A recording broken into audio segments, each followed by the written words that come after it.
Before I was your mom's favorite podcaster, I was just a little boy living in central New York whose parents decided to move their family all over the world. These are the people I've met and helped mold me into the person I am today. These are my stepping stones. How's it going today, folks? It's your boy Stones. Today, on this week's episode of Steppin' Stones, I am bringing in somebody I've seen grown from a boy to a weird adolescent to an even more awesome man. My friend, Alex Defazio. How's it going, Alex? Thanks, Joe. Great to see you, man. Great to be on. You've definitely seen it all, I, from way back in the day to progression to today. so let me give a little backstory of how I know Alex, and then Alex, you can explain the whole family dynamic in a little bit more depth than I can.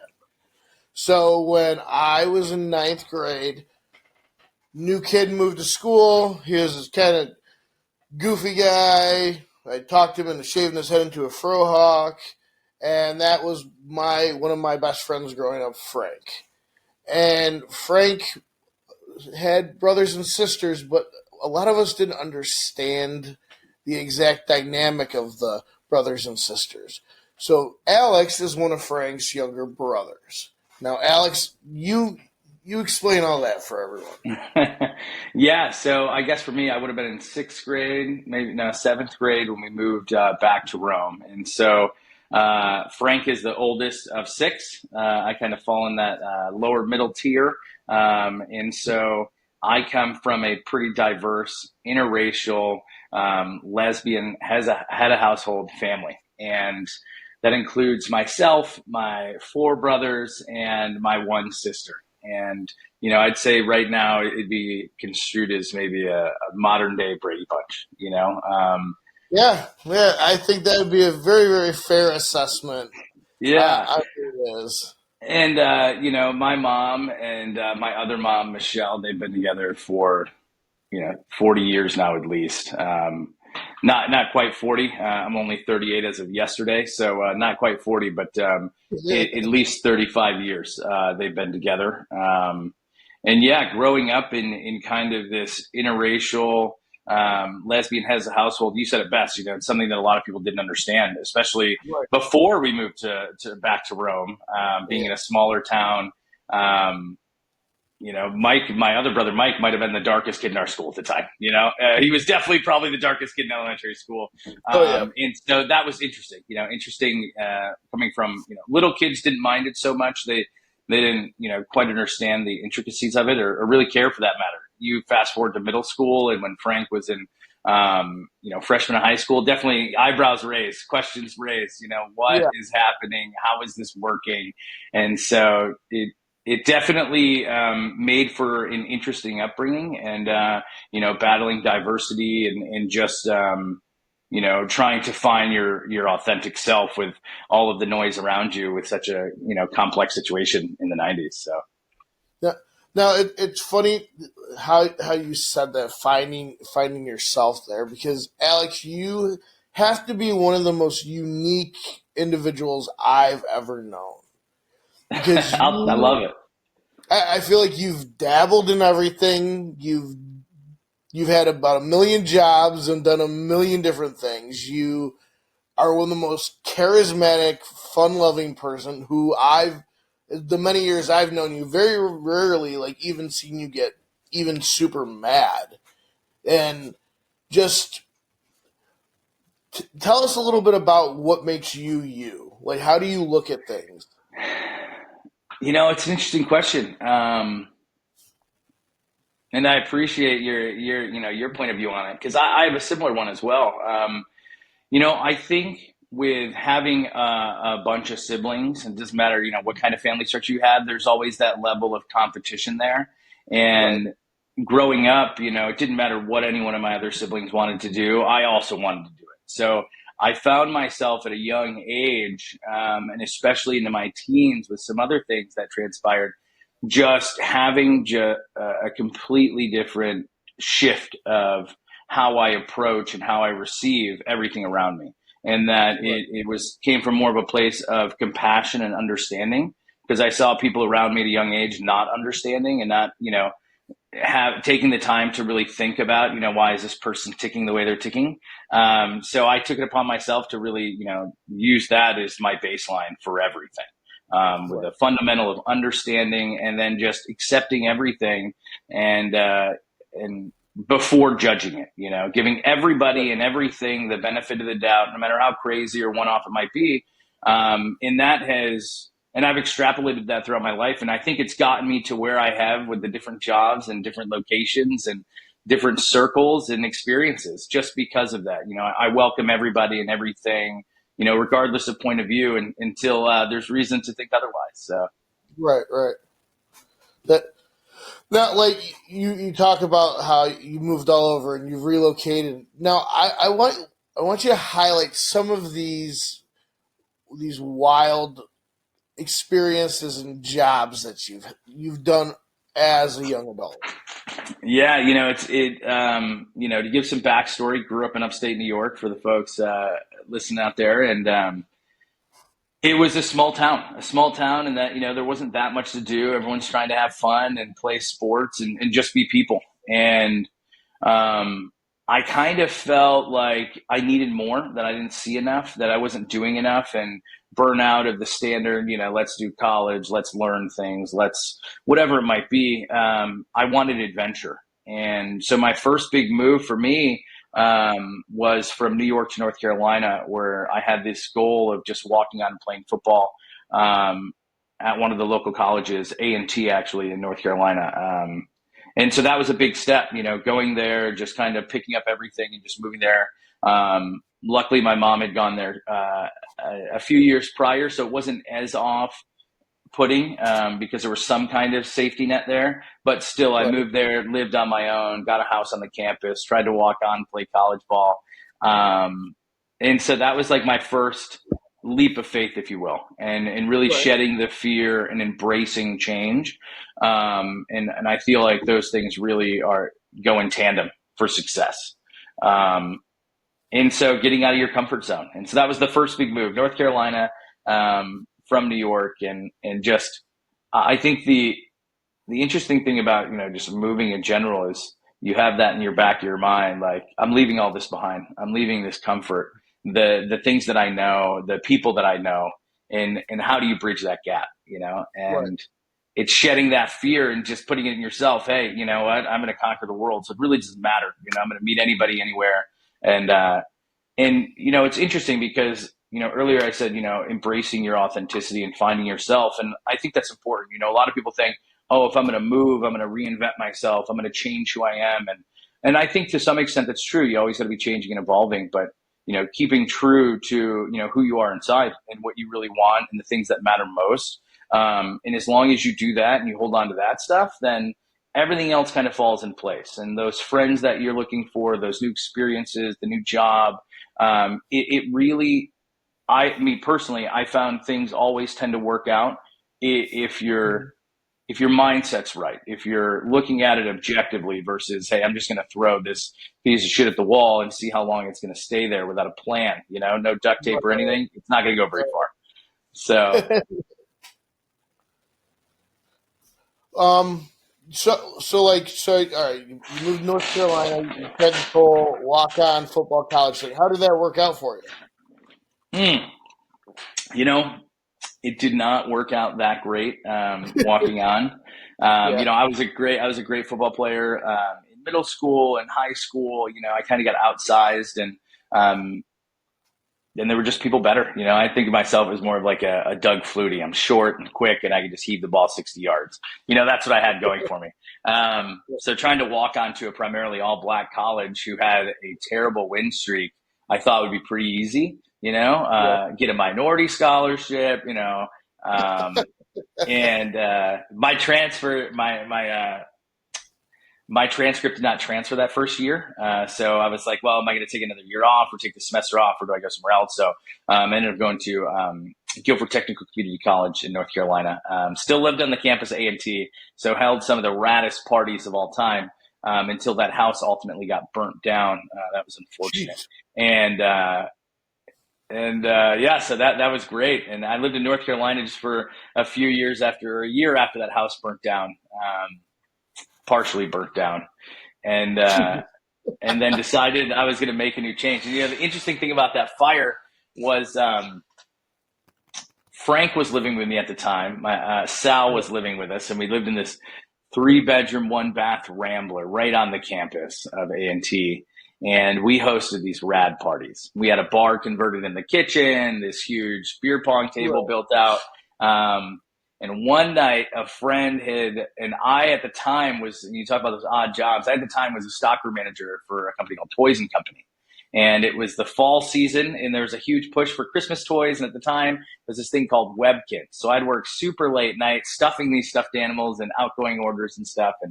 But I loved it. It was a cool job. Got to play with toys all day, and it was awesome. And I came home, didn't think anything of it. Walked in the door, took a straight left down the hallway, and just passed out. Woke up a few hours later, this like pop, pop, pop, pop.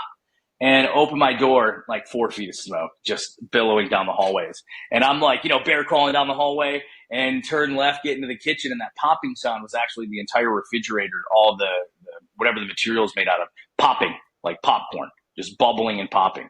The whole fridge was on fire. The cabinets were on fire. It was crazy. And so, I ran down the hall, pounded on Frank's door and Sal's door, and we came out and started shoveling buckets of water from the bathroom down the hall, running it into the, kitchen. Fire trucks came, and the fire was eventually put out. And it was contained to the kitchen, but somebody left a candle burning on top of that refrigerator when they were playing beer pong, and then left it there.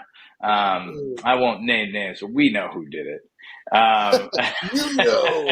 We know. It was you. And I know it was you, sucker. So that was a pivotal moment for me. It was also interesting because we were sued. We were sued for property damages. It was a rental at the time, and I was like, "There's no way. There's no way we're going to pay for this, and then we're going to be liable for these damages." I ended up defending us in court, and we won. Basically, I cited the fact that there wasn't proper fire safety equipment in the house, no fire extinguishers, no smoke detectors. And had there been these things, we could have easily resolved the fire. And there wouldn't have been a fire the second the smoke started. So that got it dismissed, and that was fantastic. Interestingly enough, that was the first time within 18 months that I was in a North Carolina court system. And, the next one is really pivotal because it was the jumping point for me to make another move, to make a change. And, I listen to the universe, listen to the energy around me. When I'm desperate for a change, you can feel it in my energy. And, I had to do something.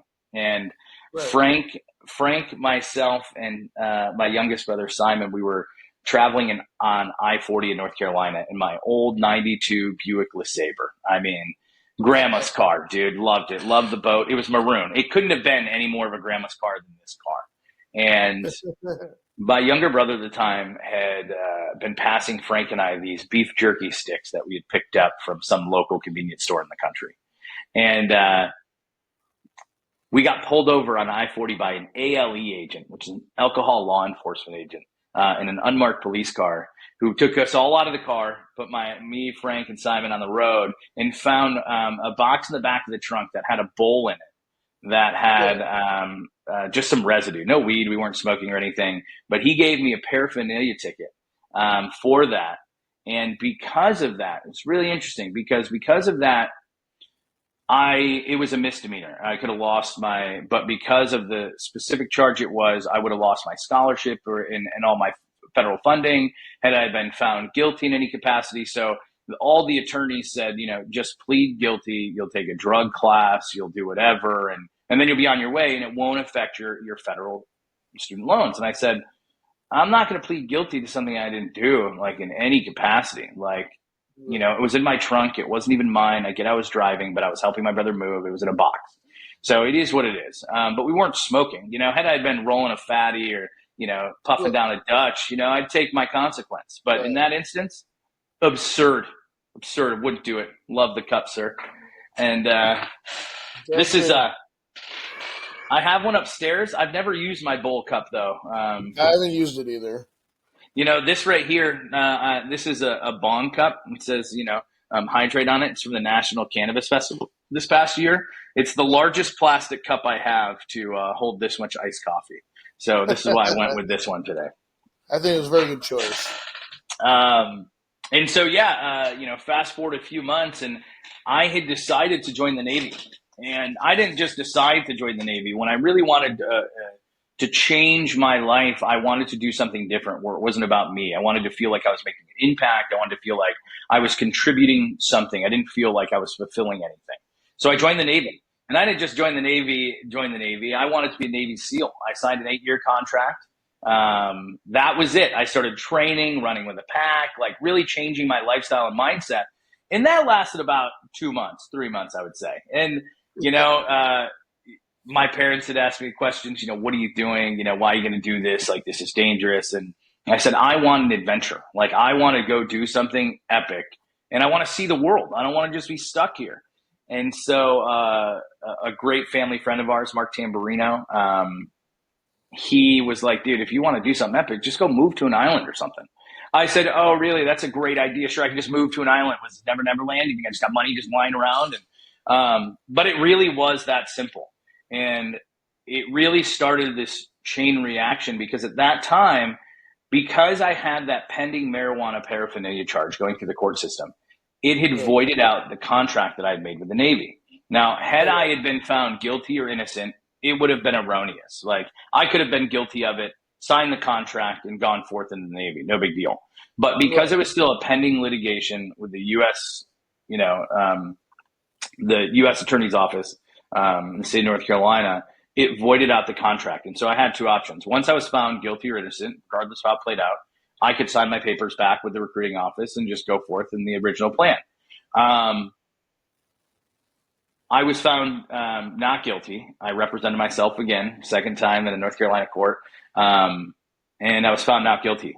And I had this like 24, 12-hour kind of like leering window of what do I do? And so I did exactly what was suggested. I moved to an island. I moved with $500, one bag, a one-way ticket, and I just flew to an island, to a place that I'd never been before, that I didn't know a single person in the world. And talk about terrifying. And, the interesting thing is when you tell people you're moving, a lot of people, it doesn't matter where you are, what scenario you're in, there's a lot of people who have the same kind of mindset. Oh, you're not going to move. Why would you do that? It's a terrible idea. I felt it when leaving New York. And there were some people who had that same sentiment. And then I felt the same thing when I went from North Carolina to the U.S. Virgin Islands. But I shedded that fear, shedded that doubt, and just put it in my mind, if they could do it, they would, but there's something holding them back. And that's kind of the mentality I gave myself. And so just like that, August 16th, 2008, booked a one-way. I was on a one-way ticket to St. Thomas in the U.S. Virgin Islands. And for anyone who's not familiar, the U.S. Virgin Islands, we're comprised of 3 U.S. islands: St. Thomas, St. John, and St. Croix. St. John is 8.5 miles long, and it's primarily national park. Beautiful, pristine beaches, incredible. St. Thomas, same thing, beautiful, pristine beaches, but it's much larger.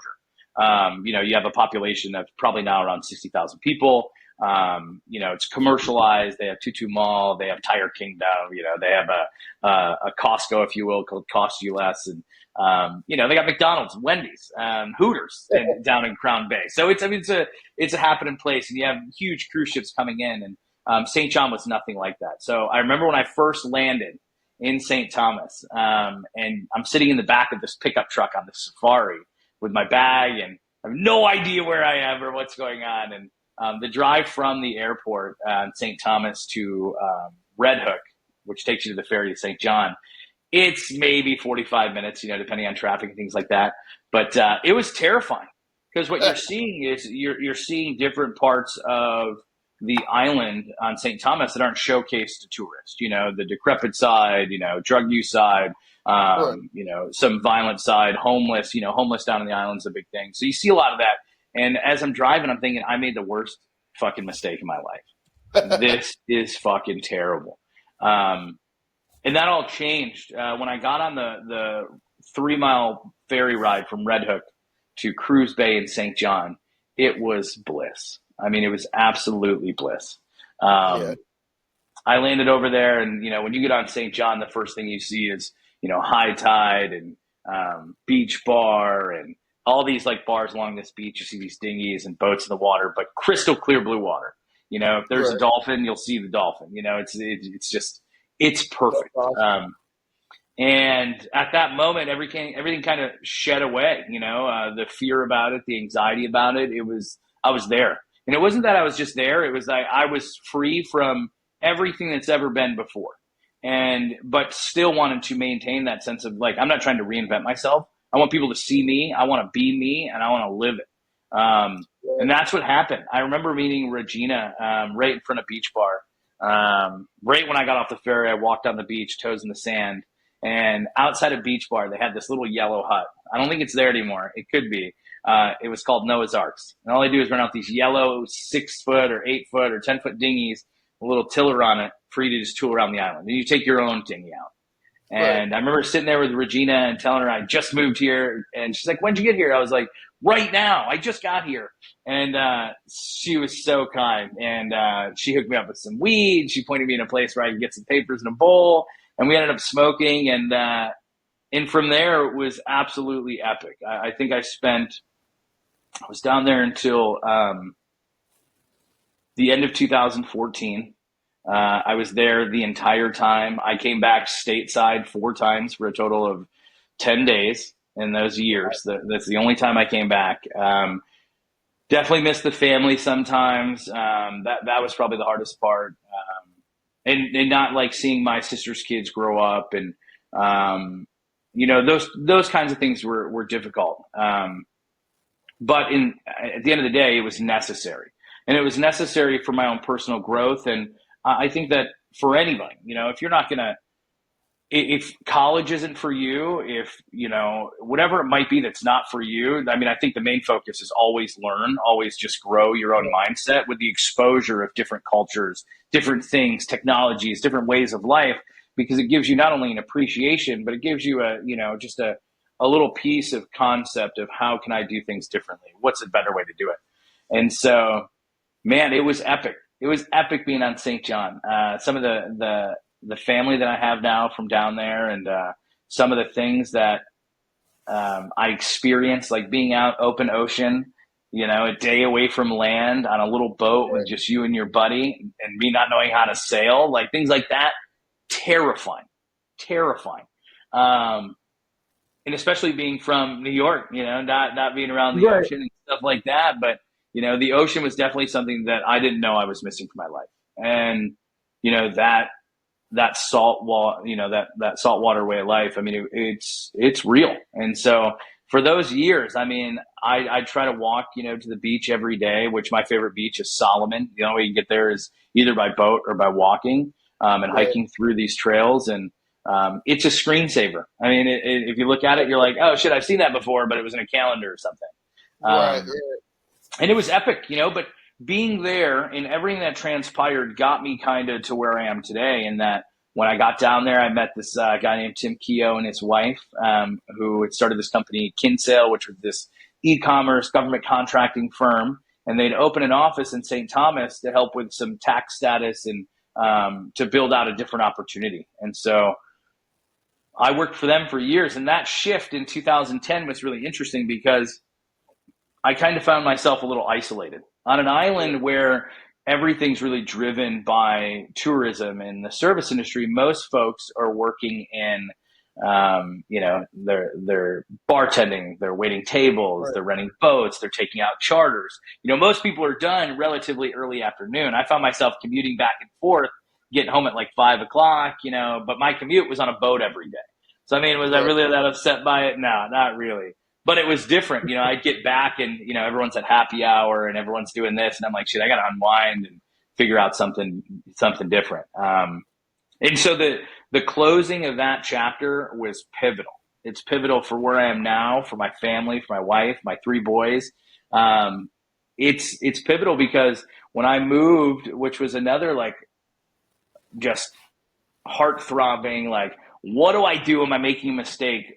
We landed this contract when I was with Kinsale, and we had to close up shop at this office for some security requirements and also big Right. picture to plan for a merger that we had going on. And I was given the ultimatum: I could stay down there or I could move to DC.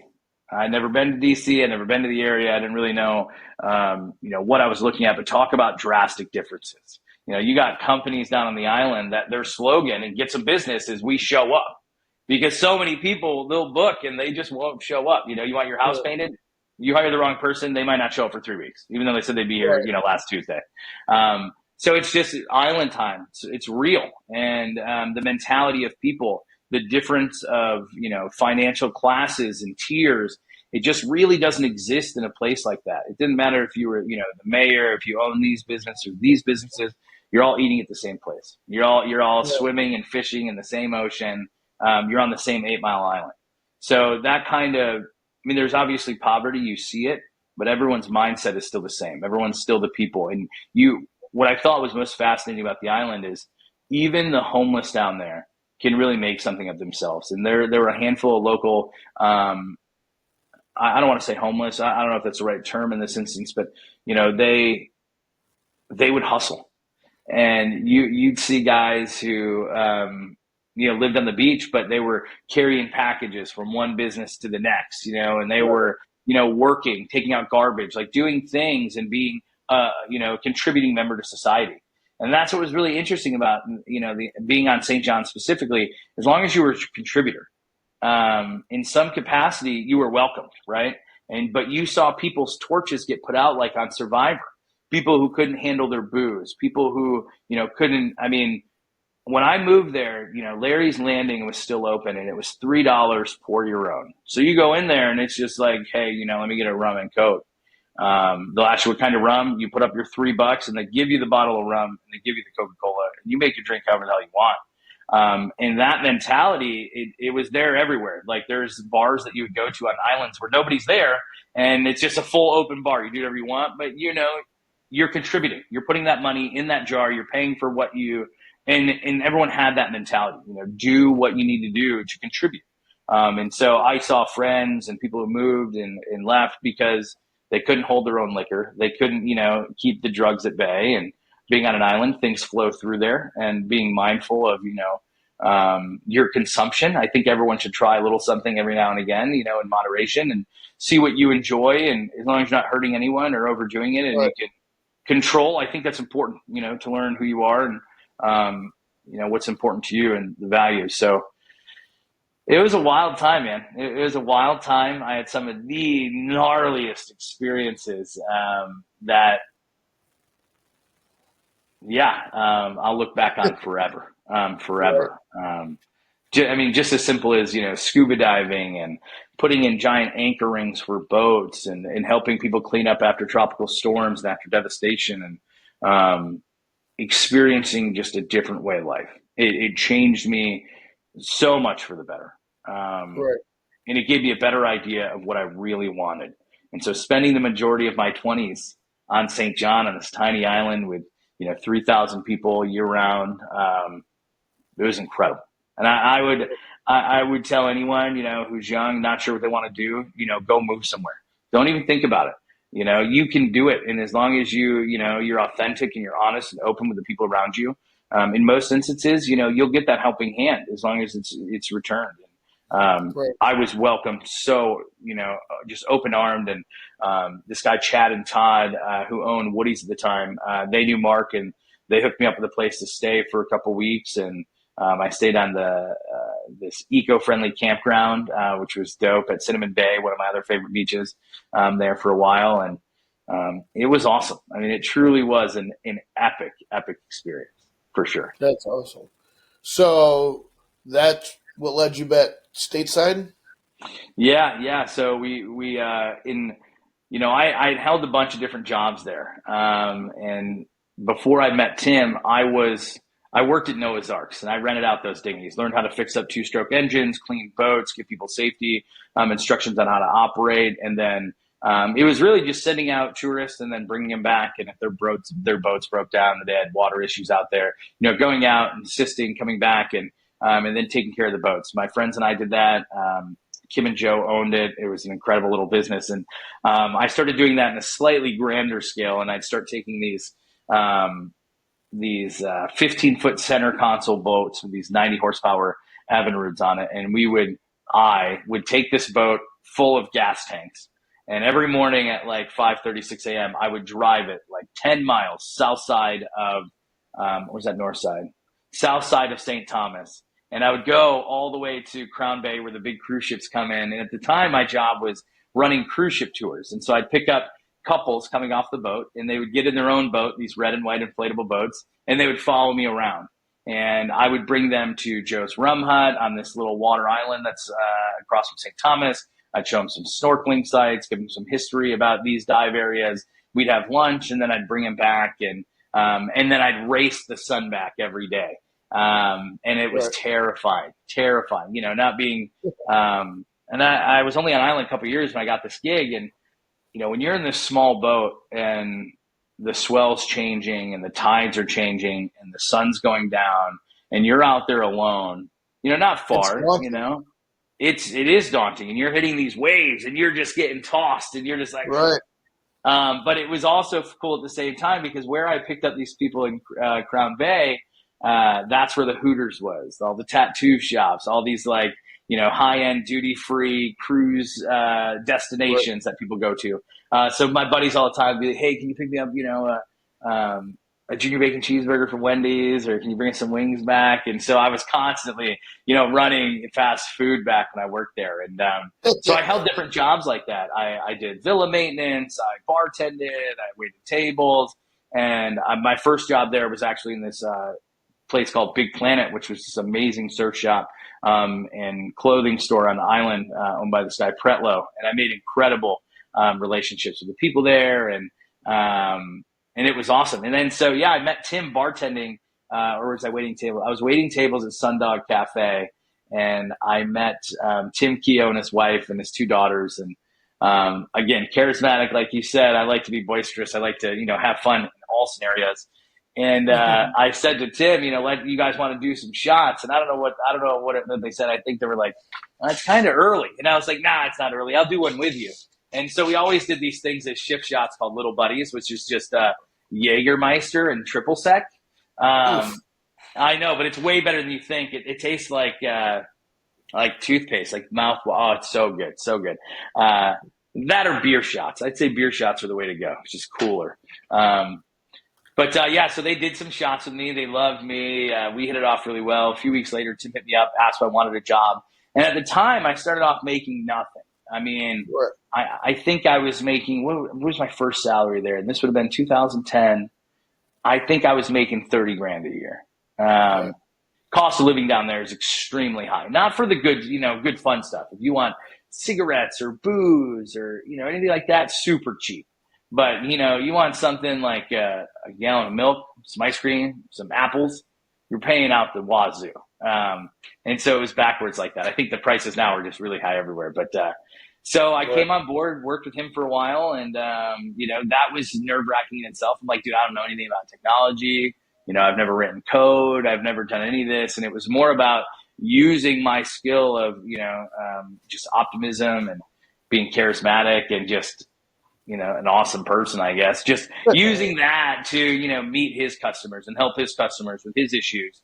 And at the time I was a 6-person on. So we kind of grew this company. And then I moved to DC and we got rid of that office and we came back here, to DC area. And that's where things really, really changed a little. In that, I put on a bunch of weight and, found myself sitting a lot. Sitting in traffic, sitting in the office, sitting back at the house, going to events, sitting at those, sitting at the bars. But it was interesting when I moved back, when I moved to DC, and I say DC lightly, I moved to the Northern Virginia area, and it was interesting because a buddy of mine who I knew down in the island was like, oh, so-and-so lives in North Virginia, you should hit him up. And I said, all right, cool. And I hit him up, and they're like, dude, you can't move in with us.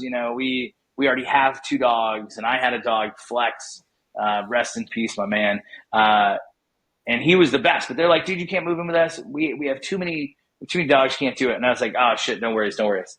Um, so I had been reaching out to folks in the area saying, hey, I'm looking for a new house. I'm moving up. And everyone I'd reached out to, they thought I was a scammer. I thought I was like a scammer because I'd be like, hey, look, I'm moving from the island. You know, I sold off all my stuff. I have a dog. I don't need much. Just need to play. And so everyone's like, this guy's not real. Like, this is fake. They're just waiting for me to ask him, send him the check, you know? And I'm like, God damn it. God damn it. Go get one of the Apple cards and send me the number on the back. Send me the number immediately, but make sure it's only $50 or more. You know, send me those ones so I can pay for my cab fare. And so that was interesting. And Matt Clark, a good friend, at the time, he was an associate for this law firm, and he was in aviation and drone law. And we met and hit it off. When I first met him, I had a 10-day window. I was up here, had to find a car, had to find a place to live, and I basically was moving up here in the beginning of 2014. And I think I said that wrong earlier, but yeah, beginning of 2014. And so I came back on January 22nd, found a place, met Matt for the first time. He saw I was real. We found a house together, and he introduced me to Kristen. He's like, hey, my friend Kristen, she also has a dog, and he had a dog at the time. So he's like, hey, my friend Kristen, she lives alone. I heard she's going to be moving. She might want to move in with us, help with the rent. And we got this big shitty ass farmhouse right outside Tyson's Corner, Virginia. I say farmhouse loosely. And so we ended up moving in together, all three of us. And so I moved back officially on February 2nd, the day of the Super Bowl, 2014. I think it was the day of the Super Bowl. And That's all right. yeah, and I moved back. We all moved in together. We had 3 dogs. At this time, I had 2 bags of box and a giant dog crate coming back. So slightly different scenario. Going there, you know, to the islands to back. And Kristen and I proposed to her on June 9th. I proposed to her on June 9th. So in 4 months you proposed to her. Yeah, you know, what's wild is, you know, I had a lot of fun time in the islands on that front, and finding people and meeting people and different connections, and it was incredible. And I met some amazing women, and we had great connections. But there's just, when you know that there's something just missing, you know, and can't really articulate it, but you know. And so it was interesting when I met Kristen, she had a similar conversation, and we moved in together. And when she told one of her best friends, hey, I'm hooking up with Alex, my roommate now. And, or I think even before that, her friend said, don't hook up with her. And my friend said the same thing. Don't sleep with your roommate. And, her friend said, look, it's going to either end in one thing. I'm going to be coming back here to help you move out of your house, or I'm going to be at your wedding. There's only one way it's going to go. And, it was interesting because I didn't know I was going to propose. I didn't really know what our relationship was all about, you know, and trying to figure out things. And, but, you know, we started getting friendly with one another, and then we kind of decided to be exclusive a few months later. And then we took a road trip, like a 15-hour road trip down to southern Florida on the coast side to meet her parents. And I think this was probably like April or May. And on that drive back, I knew it was probably 2 hours in. I knew I was going to propose to her. I didn't know what I was going to say, what I was going to do, if I was going to tell anybody. I had no idea, but the connection and energy that we had in some of our, you know, disagreeing conversations, and some of our, but it was everything. It was just like our point of view. It all just aligned, you know, it all really aligned. And, you know, a lot of the stuff and a lot of my growth has been because of her, you know, and, so it's been wild. And so, yeah, we proposed. I proposed on her 30th birthday on June 9th. And then, we got married, just over a year, just shy of a year and a half later in the Virgin Islands on Maho Bay, on October 24th the following year. So our relationship, it went quick. It went real quick. And, you know, I think about, you know, the fear aspect. And, you know, at the time, I wondered if I was making the wrong mistake, you know, as I was thinking about, hey, am I really going to propose right now? And I'm talking to myself about this. Is this really what I'm going to do? Like, am I crazy? Am I taking myself off out of the game too soon? Am I doing this because I don't have the connections in this area, because, you know, this is new, because it's fear? Like, what is it? Right. And, you know, it's interesting because that house that I rented, and Matt, my roommate, and Kristen, my roommate, and now my wife and mother of my kids. And my buddies that I was talking about that said, "Hey, we already have 2 dogs. You can't move in with us." Their house they lived in was 3.5 miles away west of where I lived. It was right there. Now I hadn't seen these guys. I hadn't seen these guys in a minute, and we were only acquainted. So on the island, I played sand volleyball every Sunday religiously. It's what I did. 2-on-2, 4-on-4, it didn't matter. I absolutely loved it. We played on Cinnamon Bay and then ultimately in the grass in the park. And that's how my buddies and I knew each other, from those interactions, playing on the island, Right. just being acquainted, happy hours, parties, bar wars, all this stuff. And so when I found out they moved right down the road, it wasn't until, and it's so ironic, man, how things work out. I'd flown back and then got my house, secured the car, met my roommates, and now was flying back to basically close out everything in 2 weeks, pack up my shit, and move to DC. I was sitting in the airport in Dulles, which Dulles is a massive airport. I was sitting in Dulles waiting for my flight to go back to St. John after coming and securing everything. And my buddy Cody, who lived 3 miles away, and at the time I didn't know it, and his girlfriend Kelly, who I also knew, lived on the island, were in the airport, sitting right there, flying back to St. John for a vacation. Now, they'd already lived in Virginia. They were just randomly on the exact same flight.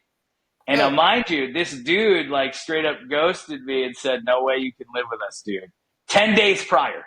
And I hadn't seen this guy in years, right? And so there he is, sitting in the airport, him and Kelly. I forget what food court it was at, what section, but I was like, "Cody?" And it was just fucking mind-blowing, like the small nature of that interaction and that. But now we're great friends since. He lives, 9 minutes away now from where I live now, and our kids hang out all the time. But it was just a super small world, and everything progressed for that reason. And I guess to fast forward and get us, more succinct with today is what are you doing now, Alex? Now I'm currently the vice president of sales for a company called Sarasota Green Group. We operate out of Sarasota, Florida. We produce the safest organic, be safe IPM products on the market for commercial cannabis growers. And not only commercial cannabis, I say that because we do a lot of sales B2C to consumers who have home grows, and that's probably our bread and butter. But I was brought on to really help, bring the commercial side on the East Coast and Midwest into our portfolio. And so I've been in the cannabis industry for a few years now on the ancillary side, and just supporting the licensed operators and providing them with products and services. And so I tour the country. I go to cannabis events, coast to coast, state to state. I tour some of the most exquisite and innovative cannabis grow facilities and processing labs you've ever seen, in the largest farms that the country has to offer. Fields of dreams, for real. And so I'm fortunate in that regard. I actually was just in Chicago this past weekend at the NECANN Illinois conference for 2 days. Wow. And that was epic. It was a good pulse on the scene to get a kind of idea of what that market's like. And some of their craft cannabis brands out there are electric. I mean, I'm sure you're familiar with Moon Rocks. Yep. They have Moon Dust. Ooh. And it's very nice. It's very nice. Very nice. Very, very nice. So yeah, we provide, the products that we provide are critical. Remediating cannabis is a big thing these days, and so if you're getting cannabis from a licensed cultivator or dispensary, it's tested backwards, forwards, frontways, sideways, doesn't matter. And if they find anything, that batch will fail. And when it fails, you only have 2 choices. Well, I guess technically you have 3. You can disregard it and just trash it. You can remediate and basically send it through a few different options to remove the mold or whatever it might be, or heavy metals. Or third, you just use that biomass and you can produce your oils or your distillate. And I say oils loosely, but what you're producing is actual cannabis distillate, which is just crude oil. No flavors, no terps, The profile of sativa versus indica, it doesn't matter at that point. It is just a liquid with no attributes other than psychedelic. Right. So, that's what most people do. So what we do is critical because, there are a lot of IPM products out there, and you think food and people spraying stuff all over, on strawberries and stuff. And that's real, right? I mean, you have to protect the plant from bugs, especially, in the cannabis industry. You got powdery mildew, you got spider mites, you got aphids, you got so many different things. And how do you resolve that and maintain your yield? There are a bunch of companies that do similar stuff to what we do, but no one has the safe aspect, 100% organic, light botanical oils. Our best product, Crop Defender 3, it's just thyme oil, rosemary oil, peppermint oil, and clove oil in this perfect, Right. Recipe of effectiveness. And we guarantee it. You use this, you never have to worry about spider mites or powdery mildew. And so I love what I do in that regard because up until I got into the cannabis industry, I kind of felt this, lack of fulfillment. And as ironic as this sounds, for me, it really always felt like it was law enforcement that I had to go into, as ironic as that is. I remember I want to say junior or senior year, driving you down to HCCC for some law enforcement thing. Yeah. It's interesting. I went to BOCES my last 2 years of high school and got my general contractor certification there. But when I first started, it was for criminal law enforcement. Or criminal stuff. I forget the name of the course, but I only did it for a while. And then I remember in high school, I had like a little 5 o'clock. And I remember they said, you can't have that here. And I said, well, that's ridiculous. I'm not going to be in your class. And then, so that was the reason. That was all. I didn't want to get rid of my stubble, and it caused a beef with the criminal instructor, and it just wasn't for me. But I still always had that mindset because I always wanted to help people. Right. But I just didn't know in what capacity. Law enforcement with the dangers of it and things like that, low salary. There was a lot of reasons I didn't want to do it, but I just felt like I had to do some kind of civic good in some capacity.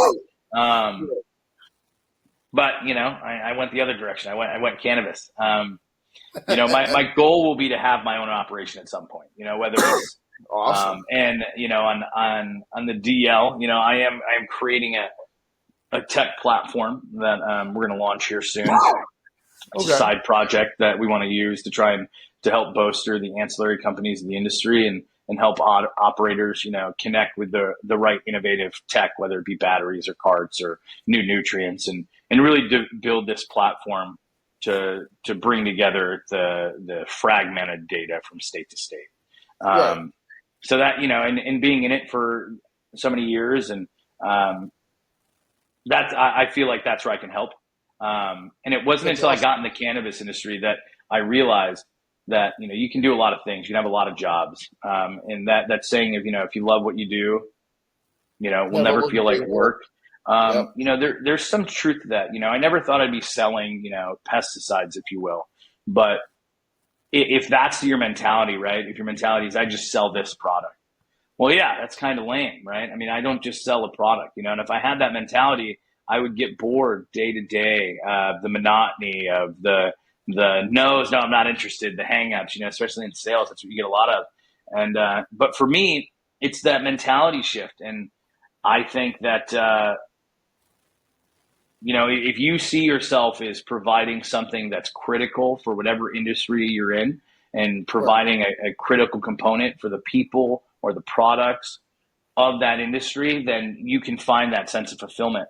But I mean, it took so long for me to get this kind of mindset, this shift, to realize that it wasn't all this stuff that I needed. I didn't need all this money. I didn't need to necessarily, put myself in harm's way to feel that sense of fulfillment. It was really just shifting my mentality to know that like the role that I'm playing is much larger. Now, if you say awesome. That, hey, all I'm doing is selling shit, well, yeah, that's lame.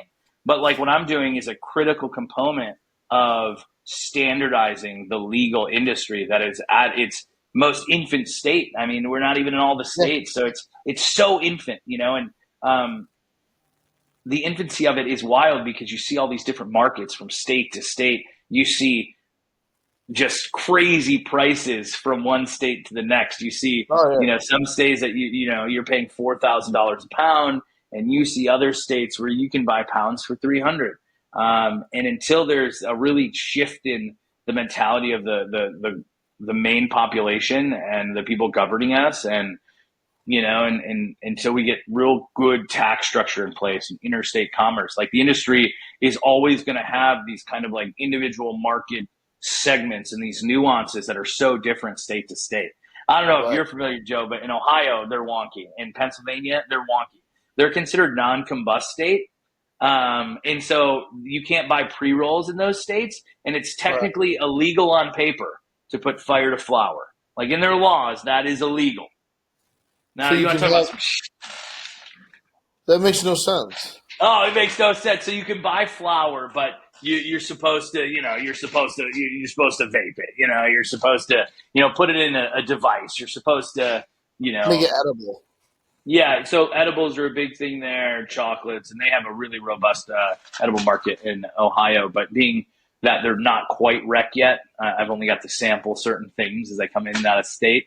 Yeah. Um, but yeah, it's weird. Every state has kind of like one-offs like that, and especially with the IPM space, different states regulate what can and cannot go on plants when and how, and so it's this very convoluted thing. And So you would you're think, saying it needs to be federalized so they can come up with federal regulations.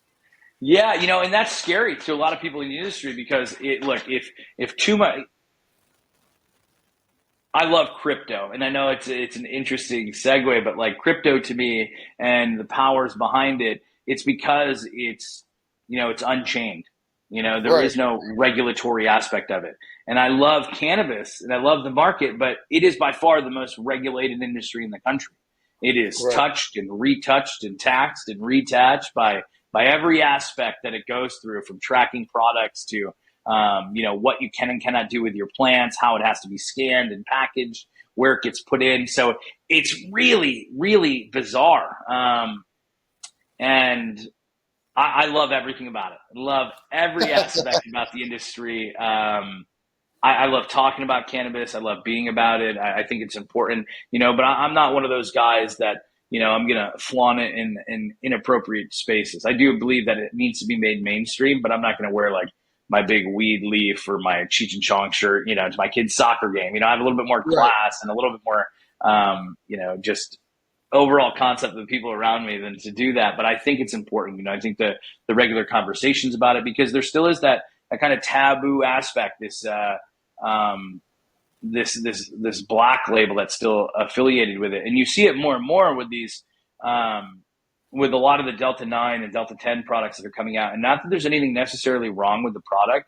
It's just because of the way the hemp bill is in place, they don't have to be as tested as Right. rigorously as cannabis. That's why you can buy it in head shops. You can buy it in gas stations or wherever. And you can buy the flour, you can buy the carts, you can buy the edibles anywhere, and none of Right. it's tested. And I never want to knock anyone's hustle. I got a lot of people and friends and peers in the CBD space, but they're doing it right. They're growing, they're testing, they're manufacturing. Gummies that are designed for a real application versus, hey, just go have fun with this. Let's sell it on your store shelf in that pop Right. up. And man, it's been such a mentality shift because, as you know, from where we come from, we may or may not have known some growers back in the day and got us exposed to certain things. And, Right. that's where my journey for the plant definitely came from, and my, real appreciation for it. But Same. for, Same. for a fun aspect, not so much, I realize now that the medical components of it all are so valuable, and it's real, and what it can do for your body and heal. And I mean, it's real. I mean, I think there's two parts to that, and I love it from an entertainment standpoint, as a social standpoint, but the medical aspects and the effects of it are real. And it wasn't until I had my medical shit go down that I started looking at things a little differently. And that's why I decided to get in cannabis, because I don't know where my health situation is going to take me in 5 years, 10 years. Thank you, Johnson & Johnson. but it is one of those things that you just, you don't know until you know. Right. And so for me, the shift was paramount. At the time, I kind of shifted. We had sold that company, and we had merged with a large tech company when I came back to the islands, and then I kind of shifted from there as well. And I became the director of operations for a government consulting firm. We were primarily focused with different government agencies like the VA and GSA and some Department of Defense and some military bases, but primarily focused on process improvement, Lean Six Sigma, reducing waste, and really helping streamline certain efficiencies of different government offices and Right. military bases. And so for years, that's what I did. And so I did that grind, dude, every day, driving back and forth, hour in DC style traffic, just getting bottlenecked, and then sitting in an office, just giving all of myself and these resources to this company that at the end of the day was just padding their pockets, growing their own wealth. And I wouldn't say we weren't doing a real good service to the government. We were doing stuff, but we weren't doing stuff, Right. It's not like we were designing, interstellar AI drones or something that's really gonna, no. We're putting graphs and shit on papers. We're doing all these one-offs, and no Terrence Howard, kind of innovation. So it was interesting, and I felt burnt out. Not burnt out in the sense of I didn't have enough money, because the money was the most I'd ever made. I was making tons of money. I absolutely loved it. But my time, once the health things, once you have a different perspective of where your life could be in 10 years, and you have to kind of change your mentality, it changes what you want to do. And, literally,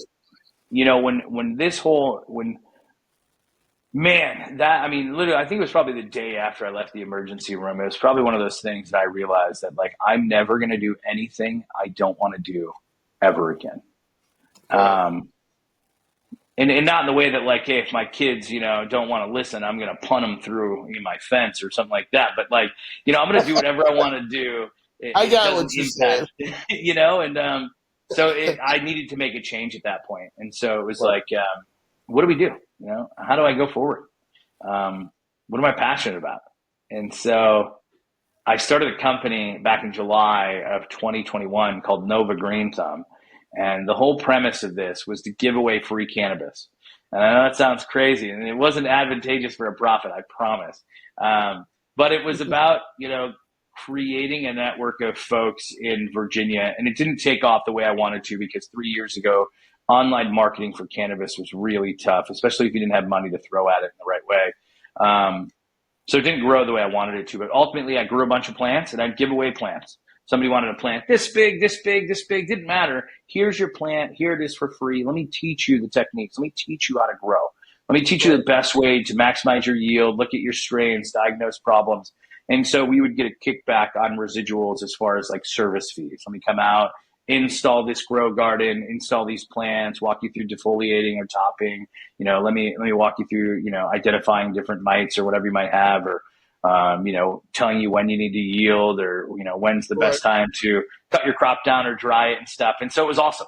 And that really is what got me into it, was trying to create my own thing. And man, I love it, dude. Yeah. I love it. I have my day weed, my morning weed, my night weed. I have, my party weed, my relaxation weed, and edibles. And, I smoke a lot less than I used to. But I like vaping, still like smoking. I love smoking a joint. I don't think there's anything better than smoking a joint. But the industry is, I was at where was I at? Was it NECAN Boston show? This was like 2 months ago. It was NECAN Cannabis Conference, and it's always epic. So the New England Cannabis Conference is probably, in my opinion, the second best conference to attend, if you want to get a pulse in a market. And they operate in New England and Massachusetts. 2 years ago, I went there, and there was the first ever historic cannabis party at Fenway Park up in the VIP. And that was epic, because going to Fenway has always been on my bucket. So that was truly epic. Going up in VIP, experience a different kind of, vibe, being a cannabis party. And it was rad. And that same year, I brought my buddy Ryan up, and we went to this underground smoking bar on the Harvard campus, and then we were greeted by this person with this tray. It was kind of like those old school cigarette trays, but it was all just joints, dude. Pick whatever flavors you want. This one's this, and it's all free. You go to these parties, and it's about being open about your products and stuff, and all the booze is removed. You'll have to invite me to one of your conferences to go with you. Oh, for sure. And, it only got better. That one definitely was the highlight because who'd we see that year? That year we had that party, we had the Fenway, and then it was Cypress Hill played that night. And Cypress Hill was the main act. And again, free. Yeah. And so you're in there with probably oh, Jesus. There might have been a couple hundred people. It was packed out for sure. But it's super intimate. There's a couple satellite bars. There's VIP around. You got the stage here. And oh, dude, it was epic. Amazing. It was, truly epic. And so to fast forward just a few months ago, it was wild because I was back at NECANN again, second year in a row. A little different structure. I had a time constraint. I was very specific about what I wanted to accomplish and who I wanted to target, who I was leaving samples with, but at the same time enjoying the market for what it is and really just taking it all in. And this year it was the main act for that party. And I got to meet Jim Belushi again, which was rad. And but this party was Slightly Stupid. So it was Slightly Stupid and Little John, a weird mashup. And they were the after party put on by Nova Farms and was sick. So during the party, you're indoors. You're indoors and, no one's really smoking. Got security around you, so no one's smoking any weed. The designated tent outside. Well, I don't know. I think it was the CEO of Nova Farms come out, and he's got a fucking fatty. And I came prepared. I must say, I came very prepared. I drove from Virginia to Boston. I usually drive everywhere. That's just what I do. And in this instance, I drove up to Boston that event. And I wanted to make sure people had my flower, that they got to taste my terps. And so when he's up there, he's smoking. Slightly Stupid comes on. They say, smoke it if you got it. And I'm like, well, that's the fucking cue. That is the cue. And so I have this amazing little pack that I got from Cali that I hold all my joints in now. I busted this thing open, took out all 5 joints, lit all 5 joints at once, passed them out to everyone around me. And then I turned around to these 2 dudes and I handed them 2 lighters. I was just like, guys, turn around, hand them these lighters. And they're looking at me. They're like, what? And I pulled out this massive cross joint. And I was like, I can't light it by myself, And so we lit this thing up. And for probably 5 minutes in the crowd, I was famous, dude. Everyone's like, oh, shit. Security's like, oh, And it was rad, dude.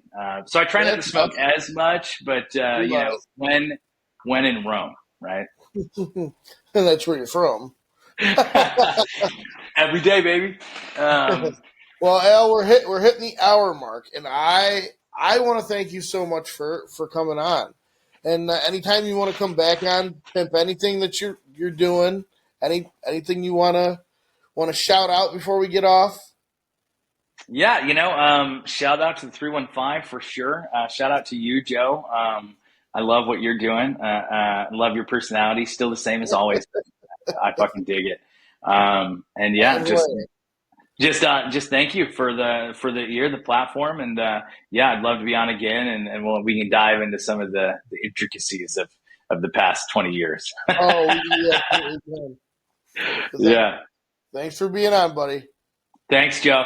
Love you, brother. Later, bro. Later. All right, so it's done recorded now. Cool.